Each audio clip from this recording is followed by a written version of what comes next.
Hi, everyone. Welcome to the third edition of Celebrate Our Champions. By now, I'm sure most of you know what is Celebrate Our Champions. It is relaunched inspirational video series celebrating the journeys of one of our women champions. I am Anusha Singh, a corporate communications consultant, columnist, and former lawyer. And today, I cannot wait to introduce you to our champion. So, who do we have with us? We have Suhasini Rao. Suhasini is a lawyer with experience in civil litigation, corporate investigation, complex contractual drafting and negotiations, internal legal audits and compliance, organizational risk mitigation, and allied matters. Currently, Suhasini is the Chief Executive Officer at QBroot. QBroot provides bespoke and end-to-end advisory in governance, risk, compliance, law, and regulatory matters. Welcome to Celebrate the Champion, Suhasini.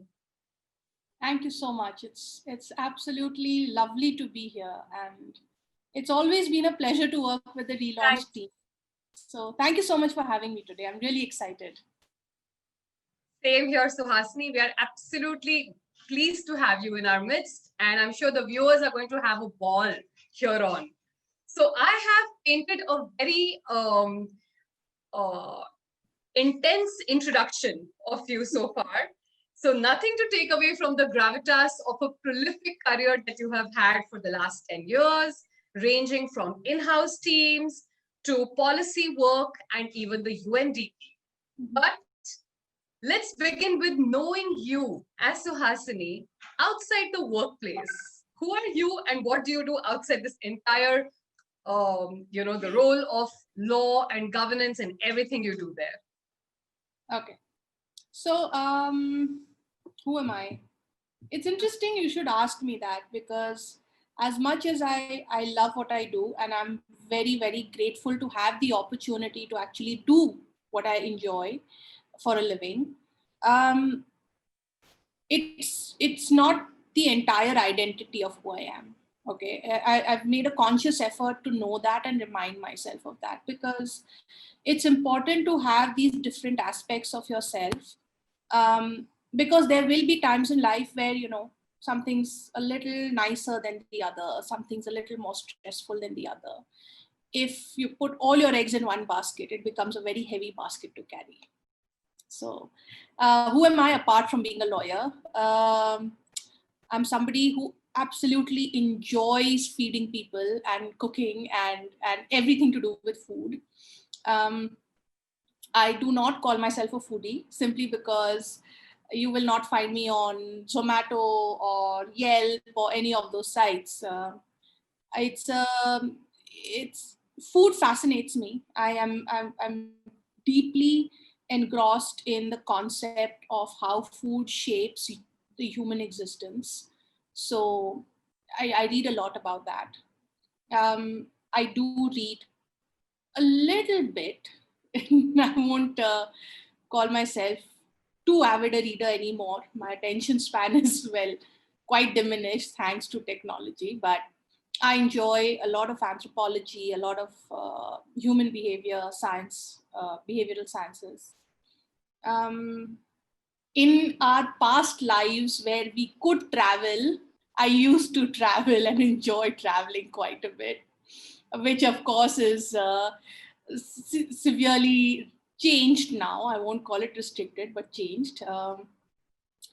But yes, food, travel, books, what else? I love working with my hands. I find it very, very relaxing. I think, especially in today's day and age, where a lot of us have very sedentary lifestyles, right? We are all tied to our screens constantly. We are behind desks. This concept of working with our hands has become almost alien to the human existence. So I enjoy activities that involve gardening, which is why cooking also, right? anything that's tactile that feels really good. So well, that's a little bit about me and things that I like to do. I can barely say it was a little bit. That's humble to start with. But I think very, very interesting. And I love the way you say everything tactile, right from cooking, that's what it involves, traveling, your love for behavioral sciences, and really going behind the scenes at understanding how and why things work. I think that comes out very beautifully in all your interest areas. So I think tied into that would be pretty much a lot that happened behind the scenes for you too when you made the entire transition, right? It's pretty evident that you have been a practicing lawyer, and from that you transitioned towards becoming an entrepreneur. Has that changed some journey for you, some perceptions you had about the legal industry? Let me start by answering the second part of that question, my perception of the legal industry in India. I think that's a very interesting question that very few people ask. So that excites me a little bit more. We tend to carry this notion that the legal profession in India is still quite conservative, quite orthodox, not orthodox, but conservative. It's a little unforgiving in its, when you want to color outside the box, so to speak. I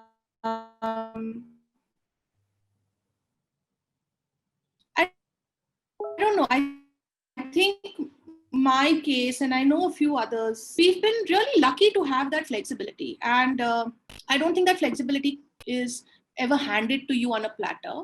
But I think that if you really want to do something, that appeals to you, and that's a little outside of the conventional 9 to 5, yeah, you can. It's not quite as restrictive as it's made out to be. Yeah. So I think, and I think with time, things are of course changing. We are very, very lucky. Those of us who are women and who happen to be lawyers, we are very lucky that we aren't the first generation, right? There have been 3-4 generations ahead of us, especially in India, who fought the good fight, who've made that space for us. So we don't really need to be fighting that fight today. We don't really need to be, we can sit down and say, okay, we have the right to be lawyers the way we want to be. We don't really have to fill in a defined idea of it. So that's one. And what makes me a lawyer is that, am I remembering the question correctly? Or what was my journey? What was my journey, right?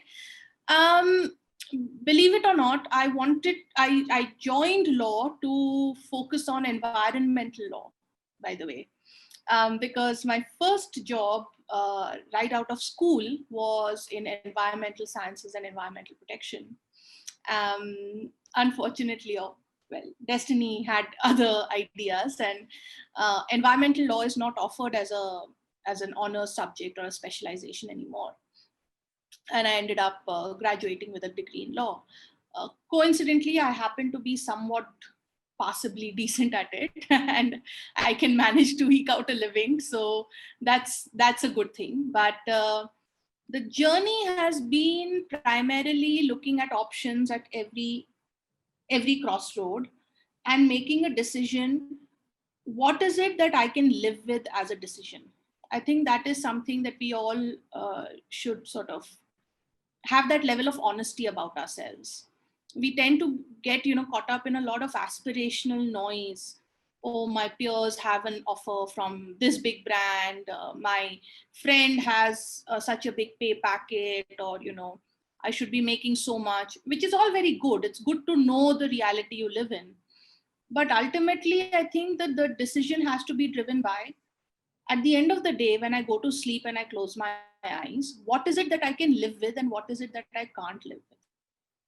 And if we have the ability to have that level of courage and answer that question to ourselves, you'll see the difference in the choices that you make. So whether it was, doing my master's in Italy, whether it was in Africa, whether it was India, whether it was the government, private sector, education, tech, whatever, it was always, is this something that I want to live with? The answer is yes, I'll do it. It's as simple as that.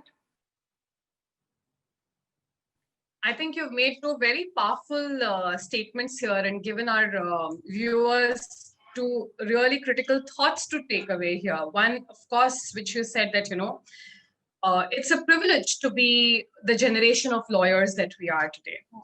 And yes, we have the right to be the lawyers that we want to be. So let's not forget that, and hence make the most of it, really soar in our potential there. And the second thing, that don't get caught in the aspirational noise. I think that's very, very relevant for everybody, especially I think our viewers here who may be, passing out, people who are at mid-career levels, and everyone. So not to get in the aspirational noise, but really have the courage to define and know who you are and where you want to be. What are the capabilities? What are the assets? What are the strengths? So that's a beautiful thought. And coming from your stellar experience, I'm sure it's like more than endorsed that when you go to bed, what can you live with and what can you not live with, right? Yeah. So Hasini, there is another element which is, very, rather an element or a buzzword, let me call it, unfortunately, which is DNI. So as the founder of CubeRoot, we have seen that you are, DNI is a cause that you champion a lot. And you do a lot of work in that. But before we go into that and how it even impacts an organization, let's understand from you what DNI is according to you, because we feel that it's a very overly used and an abused term by now, which is quoted in contexts that are not even relevant. So yeah, let's clear the fog around DNI. Okay, so let's break it down. It's diversity and inclusivity, right? So look at the word diversity. When you say the word, tell me what's the first thing that comes to your mind? Diversity. What's the first thing that you think of? I can imagine a basket of like 100 different colors of eggs. Perfect. So you're talking about a spectrum. You're talking about multiple variants of a similar object, right? It's important to remember that diversity is about different externalities with a very similar internal core. Yeah, that is the widest spectrum definition that I can come up with about diversity. In the human experience, how does this play out? Each of us today, you, me, everyone else, is a human being at the core, right? And yet we are different. Those differences are external, they are not internal to us. So diversity is about the spectrum of external differences that we find in the human condition. And in the context of now, much more narrowly applied to corporate governance or the corporate existence. And I use this not only for law firms or lawyers, but any sort of organized employment scenario. Diversity is about the variation of people that you hire. And that variation is age, gender identity, physical capabilities, skills, unique skills, okay, professional backgrounds, cultural backgrounds. All of these play a role in defining the diversity aspect of a workforce. Yeah, that's one part of it. Now, the second part of it is inclusivity. Now, again, let's do this little exercise. When I say inclusivity, what comes to your mind? The act or the ideation of being welcoming and equally respectful to everybody's differences. So if I go back to my graphic of eggs in a basket from wherever it popped up, so every egg has its place in the basket. Nothing is above the other, or the basket loves them all equally and builds on their strengths. Perfect. So now to give it a little more sort of logical shape to this explanation, inclusivity is ensuring every voice is heard and every voice matters. That's all. That's the simplest way of putting it. Yeah. So it is not merely the variety of externalities, but also allowing each and every one of those externalities to have their moment of speaking and having that thought captured and evaluated in the grand scheme of things. So inclusivity is not merely, X% of people in X team, Y team, or your tokenism in terms of your women directors or independent directors. No, that doesn't amount to inclusivity. When voices play an active role in decision making throughout the chain of hierarchy of an organization, that is when we call it inclusivity. Otherwise, it is not inclusivity. Yeah. So Right. that is how I personally, individually look at diversity and inclusivity as a concept. Right, Suhasini. Thanks so much for defining them and defining them as so different from each other. Because typically, as I said, because of being the buzzword and a lack of understanding, diversity and inclusion, D&I, is clubbed together and hence almost treated like synonyms of each other. So for everybody's benefit, I have taken my notes, everybody else also do. Diversity, as Suhasini says, is spectrum of external differences that we find in the human condition, right? And inclusivity is every voice is heard and every voice matters. Now, if you apply this understanding to an organization, you can only imagine the impact that it will have across functions, right? It is, and across the roles. So pretty much what would it mean in terms of, say, corporate policy, its impact on HR, its impact on team structures, its impact on actual task allocation, its impact on your annual reviews. I mean, there are a host of matters where the application of these two concepts will come alive. So I'd love to hear from you, Suhasini, in your experience of applying D&I in organizations. Let's start with, why would anyone choose to take note of D&I? Yeah, it's unfortunately usually because a problem has been flagged, and somehow the diagnosis is that if you increase your D&I quotient, this problem will be addressed. Yeah, usually that's a fallacy.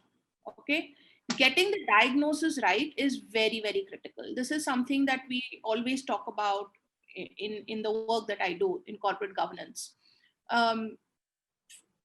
When you go to the doctor, right? I mean, this is the best analogy I can come up with. You usually go up to the doctor and say, look, I have a stomach ache. Yeah. You don't try to tell the doctor that the ache is because of a twisted intestine at this point and causing a bacterial infection. No, you don't try to diagnose all of that. You go to the doctor and you say, this is a symptom. And then you have to trust the doctor to do the diagnosis and tell you what is wrong and how to correct it, right? So that's the same analogy applies to corporate governance. When you have a problem, try and describe the problem.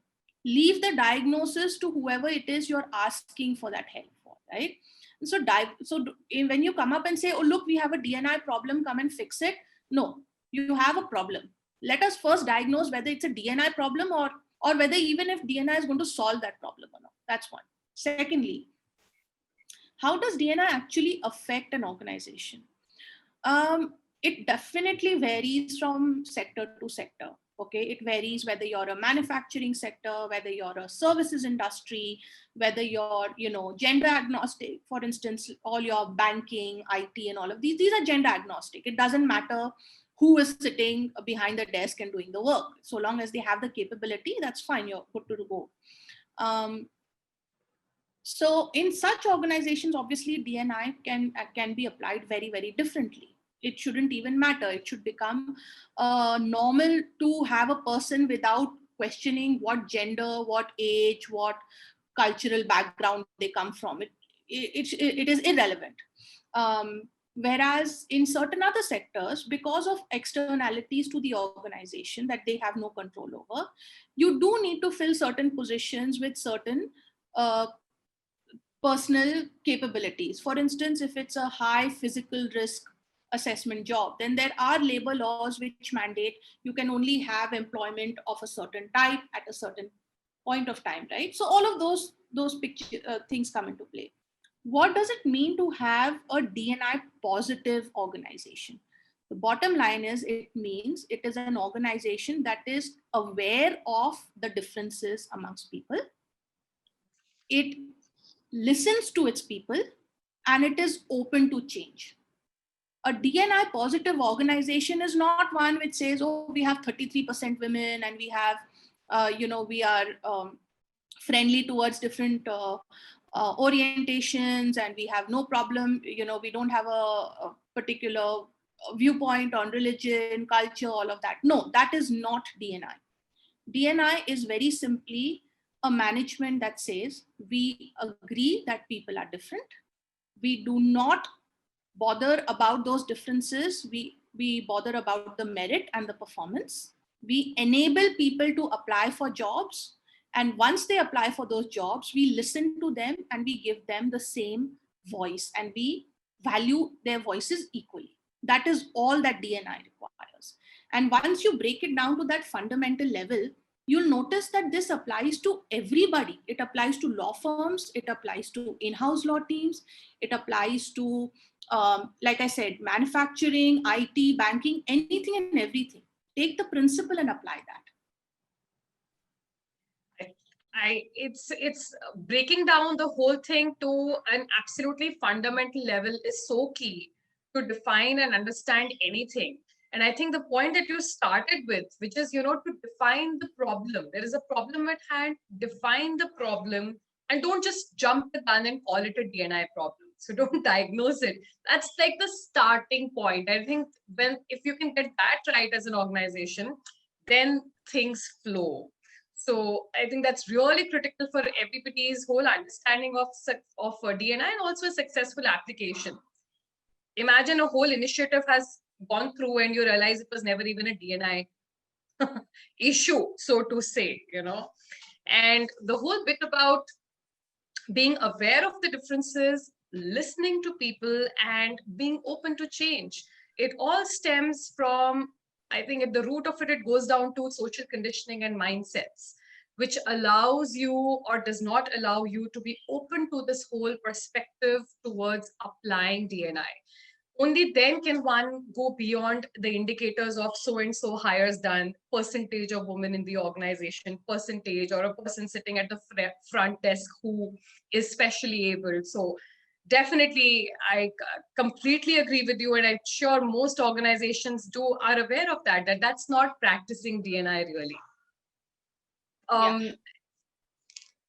And I think, again, rooted in all of that comes the whole bit about how it is equally impactful and relevant for the legal industry.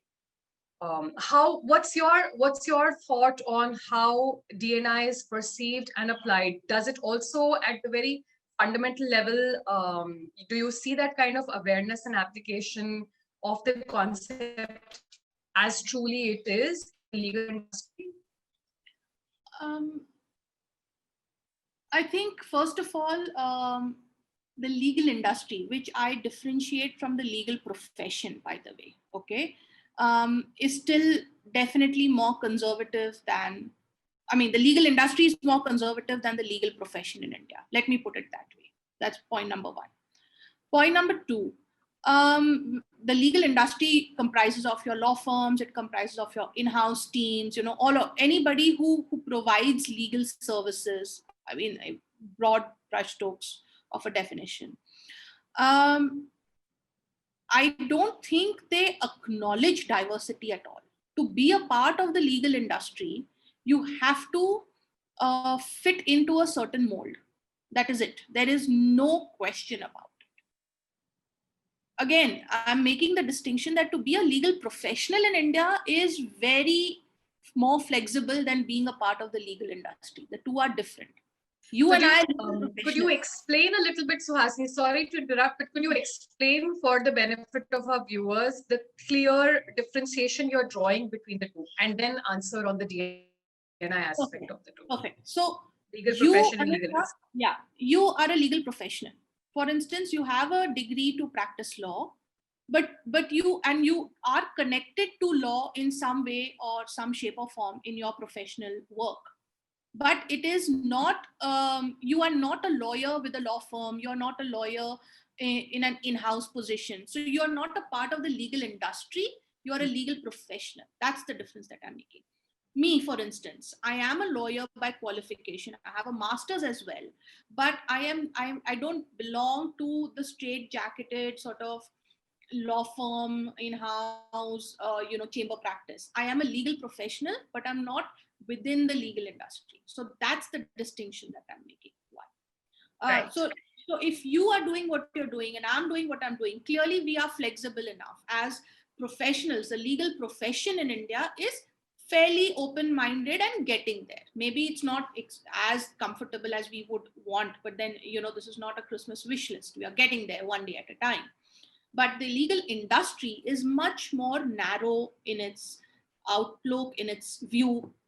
And I'm not even going down the whole how many judges in courts kind of a thing, women judges in courts. I'm not even going down that perspective. I'm simply asking our viewers to think about these questions. How many of them know female law clerks? How many of them know female registrars or women in the legal system? Okay, not even on the public government side. Let's talk about litigation, chambers, law firms, all of that sort of industry. How many of those positions are occupied by older people? The average age that you see is between your late 20s to about late 40s, right? The older you grow, the more it is senior advocates or the absolute creme of the profession. But otherwise, we are extremely unforgiving in our age constraints, in our gender identities, in our professional identities.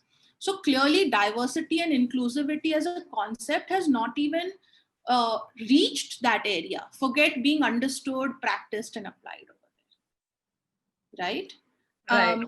So these are things to think about.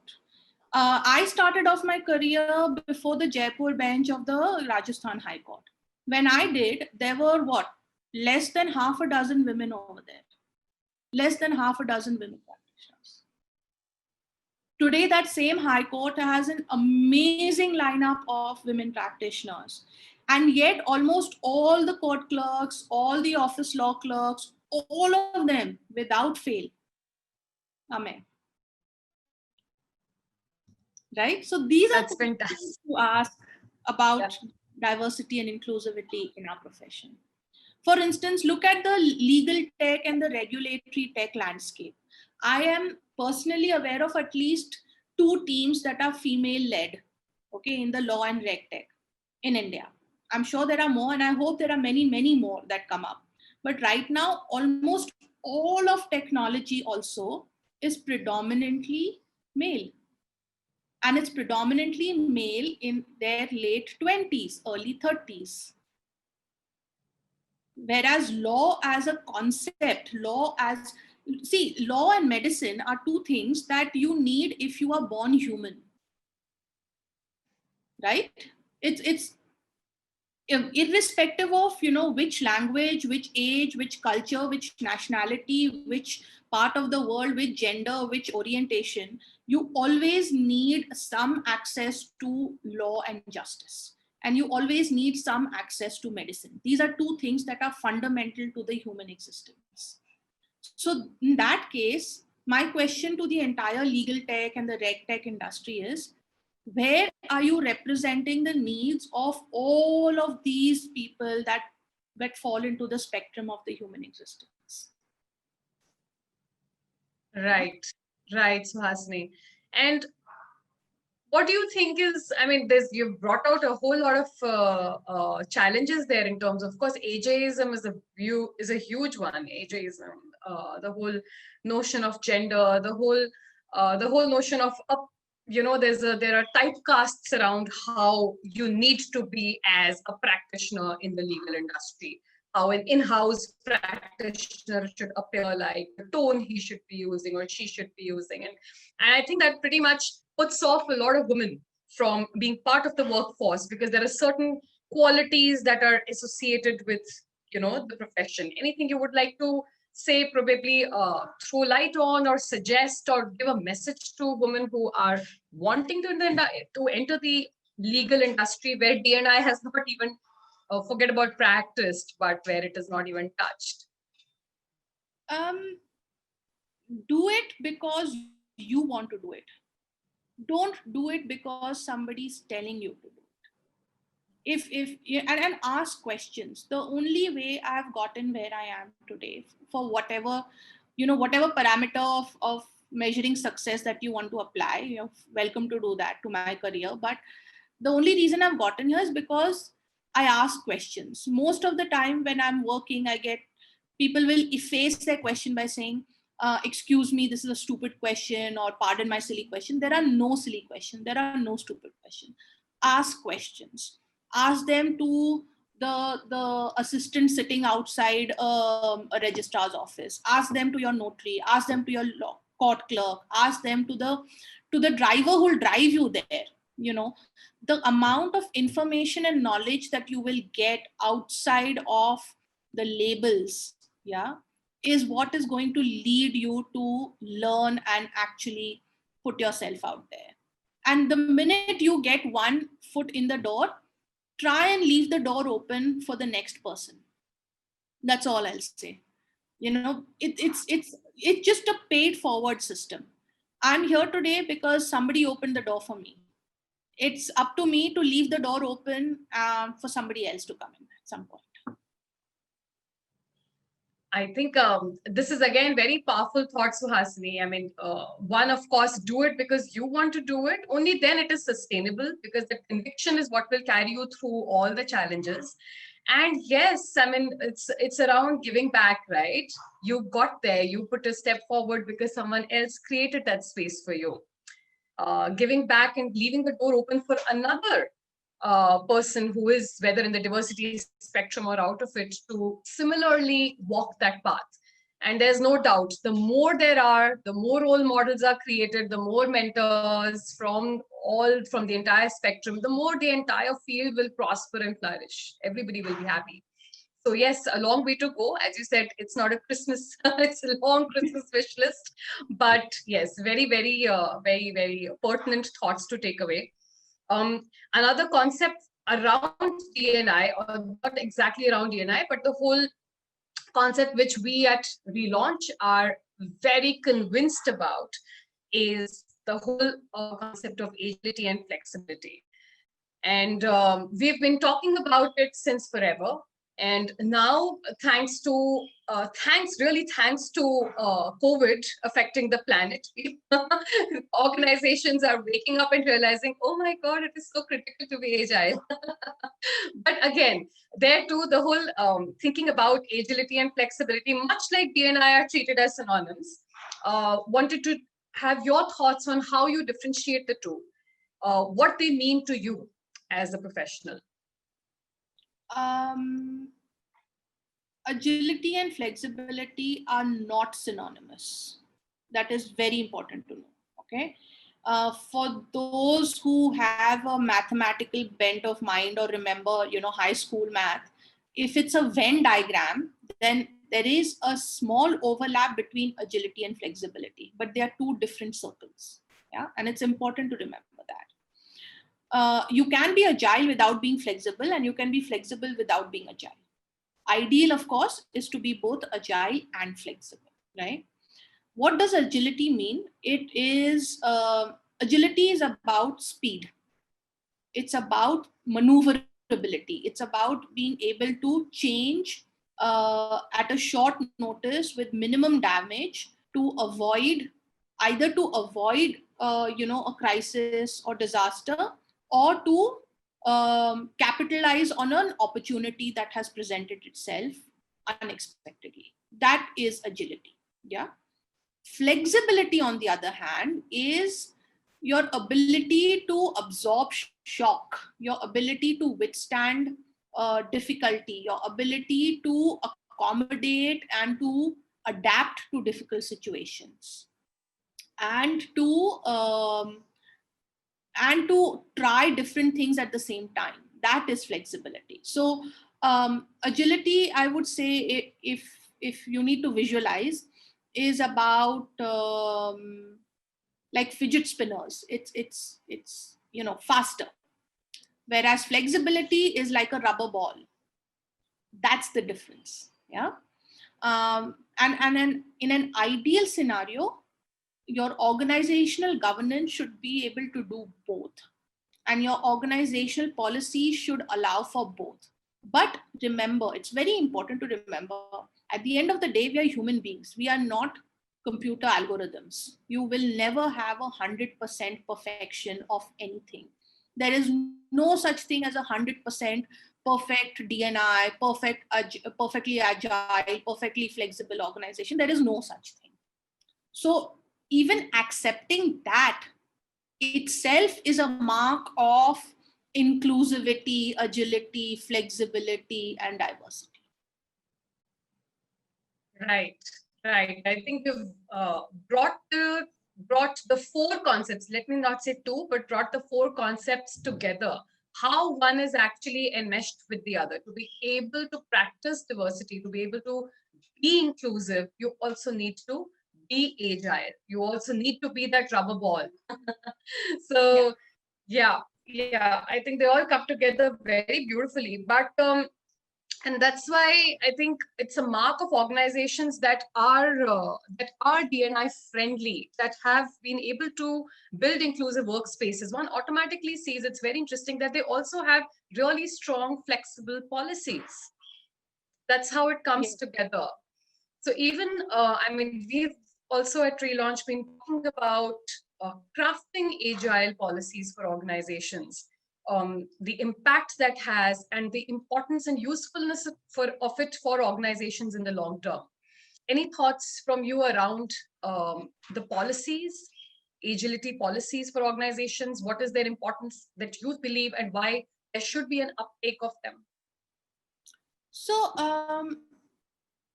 it's always nicer and easier to say, oh, we need a new policy, and then to sit down and draft it, which inevitably leads to a nightmare in implementation, because that policy doesn't play well with the other kids in the schoolyard, right? So it is, if you're really committed to having these concepts play out in your daily governance and management, before jumping the gun and making a new policy, sit down and understand how your organization actually functions. Who actually reports to whom? How do people communicate?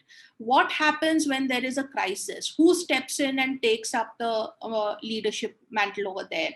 What is your business continuity plan? What is your disaster recovery plan? All of these things. Then work these concepts into existing policies. Most of the time, you don't need a new policy. You simply need to, clean up what already exists, rethink it, and bring it closer to reality, so that 9 out of 10 times, I'm sure you and I have both walked into companies and you ask for the HR manual, and everybody says, हाँ, HR manual तो है, लेकिन पढ़ा नहीं है कभी जिंदगी में, right? Like it was made just to get the stamp on the, from the labor commissioner. That's it. Beyond that, nobody's opened it up, even including probably the head of HR. So that's the challenge. Your agility and your flexibility is going to come from making each of your current policies much more relevant and cognizant of how you actually function. It exists. Colleagues will step in for each other and cover each other when one person needs to take a break, if there is that much positivity in the team. Your procurement team will go out into the market and look for a better deal. Your legal team will keep an eye on changing regulatory and legal atmosphere in the country. But how well they talk to each other, how well they communicate, how much of their voice is being taken on board by the management for its next year's business plan. These are what actually mark agility, flexibility, inclusivity, and diversity. It's I'm very glad that you said that the whole practice of crafting a new agility policy is not the center point of the whole process, right? Yeah. The application of what you believe is agile and how that can be implemented the starting point has to be with what exists, what is the organization's culture, and then going into the granular details, as you mentioned, couple of quick points there, to who's reporting, what happens in the case of a crisis, what is the whole cycle like. So all of that needs to be taken into consideration, and that's what then makes an agile policy a less scary scenario for a lot of organizations. The whole uptake and perception around it seems to be, oh my God, this is a disruption. Oh my God, we have never attempted this before. It's going to change everything for us. Oh my God, the DNA of our organization is getting rewritten. No, right? That's not the agenda. It is to beautifully weave what's existing into making things better and workable. And of course, it's possible only when all your 4 concepts of diversity, inclusion, agility, and flexibility come together. Yeah, absolutely. I think to sum it up, I would put it this way. You need a level of agility and flexibility to be diverse and inclusive. And being diverse and inclusive makes you agile and flexible. You see how the 4 play with each other in that sense. Yeah. Yes, absolutely. Thanks so much, Suhasini. I think you have left the viewers with a lot of food for thought and some very powerful statements that you've made, just like that, just like you sprinkle salt, really powerful ones that we all will think about. And I'm sure a lot of women professionals and a lot of fresh pass outs, a lot of people who are at leadership positions in organizations who are watching this have points to think about around how they want to proceed in the current times and really make the real impact, right? Like really practice D&I, flexibility and agility in the true sense and not reduce it to buzzwords or check the box. Thanks so much, Suhasini. It's been an absolute pleasure to have you as our champion. It's been my pleasure. It's been fantastic doing this. You know what? I've been thinking about this for a while, and professionally also, I get asked these questions often enough, and but very rarely do we actually sit down and introspect and try and put them into words that connect with our daily existence. So thank you for having me, because this entire exercise has also made me think, and bring some more clarity into how I look at things and how I'm able to do my job. Thank you so much for having me. Thank you, Suhasini. Very kind of you. Thank you. Have a great day ahead. Bye.